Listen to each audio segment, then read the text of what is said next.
figures.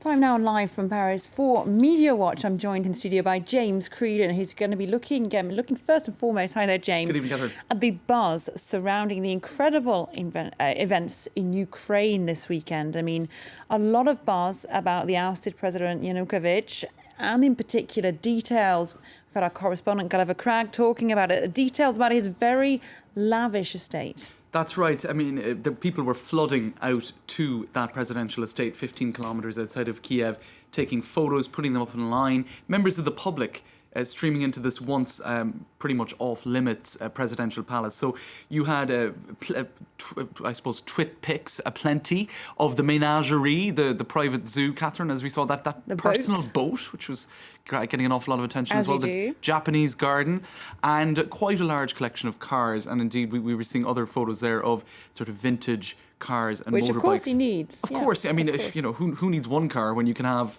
many cars? And then, of course, there were all these details emerging about the cost of the Lebanese cedar doors, each costing $64,000. The light fittings lamp fittings worth tens of millions of euros. Money transfers lamp fittings, indeed. Goodness. When you have to have a well-lit home, it's important. Right, okay, yeah. And money transfers for vast sums of money with obscure, names on those accounts, and money transfers in dollars as well, which apparently in Ukraine is a no-no. So all of it confirming the worst suspicions of the Ukrainian people and of Ukrainian anti-corruption investigators and journalists that this was indeed on a vast scale. And indeed, one of the details that emerged from trawling through documents that there was a hasty attempt to do away with, but not in time. One of the details that emerged was a list of anti-corruption journalists, including the details of the cars belonging to Tatiana Chernovil, who was a crusading anti-corruption journalist who, well, coincidentally, was savagely beaten in December. So all of these details about the person's car, etc., in Yanukovych's personal home. It's all very, I suppose, not very flattering for him. Now, also on Twitter, you're seeing photos of pals of Yanukovych, because it's not just his mansion that was accessed by media, etc. These people having to flee, I suppose, along with Yanukovych. This is Ukrainian tycoon Ivan Yushchenko's home, which is nothing less than incredibly lavish.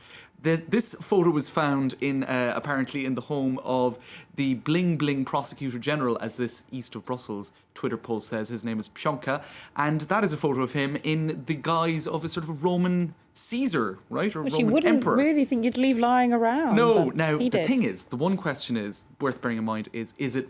Are all these photos true? There is a certain amount of exaggeration on social media. I think the details were so lavish that people decided to illustrate with them in part with fictitious images, such as this gilded toilet throne, Catherine, which is indeed fake. Which exists somewhere, but you're saying not now not in Ukraine. Victor's house. All right, the press has also been busy anticipating Russia's reaction to all this, hasn't it? That's right. And some people saying, Vladimir Putin is also accused of having many homes and vast sums of money. And are some people now going to be creating further comparisons between the lifestyles of Yanukovych and Putin? Perhaps not. Also worth looking at the reaction that we've seen this evening from Dmitry Medvedev, saying, look, that this government, the interim government, is simply not legitimate. If people cross Kiev in black masks and Kalashnikov rifles, you cannot consider that a government, he said. But people, I suppose, that's all, the reactions in the days that followed the upheaval. What about the medium-term reaction? And it does leave Russia in a quandary over Ukraine, as Mary Devesky says in the Financial Times. Moscow, a lot of people speculating that Vladimir Putin will do everything in his power, possibly including the use of force, to keep Ukraine in Russia's political and economic orbit. The irony being that there was such a massive charm offensive after the Sochi Olympics, and in the run-up to the Sochi Olympics, that reputationally any heavy-handed tactics by Russia could see them back to a sort of 2008 Georgia war situation where the international community... So image-wise, this is a very tricky situation for Moscow. It is indeed. And some people, even on this French journalist's blog, Pierre Brontillon, trying to figure out what his options are. He has put it as a 5 to 10 odds that there will be a sort of a Vlad the Pain scenario. In other words, he will create pain for Ukraine's maybe slightly more Western-looking government. At 3 to 10 odds for Vlad the nice guy, i.e. Russia will cut its losses and just accept that, that Ukraine might move beyond its orbit. And just a 1 in 10 option for actually Vlad the invader scenario. Is he actually taking money for those bets, or is I'm it not more sure. a theoretical I think it's wager all then? theoretical for now, but I'm sure some people are putting down money It'll on be very such. interesting to see how that all evolves. Anyway, thanks very much, James Creedon. Thanks, here Catherine. with Media Watch. Stay tuned to Live from Paris. We'll be back in just a few minutes with the very latest international news for you.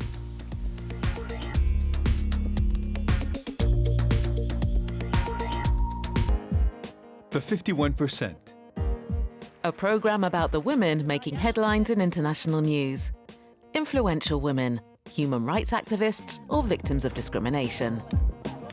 From Paris to New Delhi, from Washington to Tunis, every week the 51% highlights the women who are fighting to change a world largely dominated by men.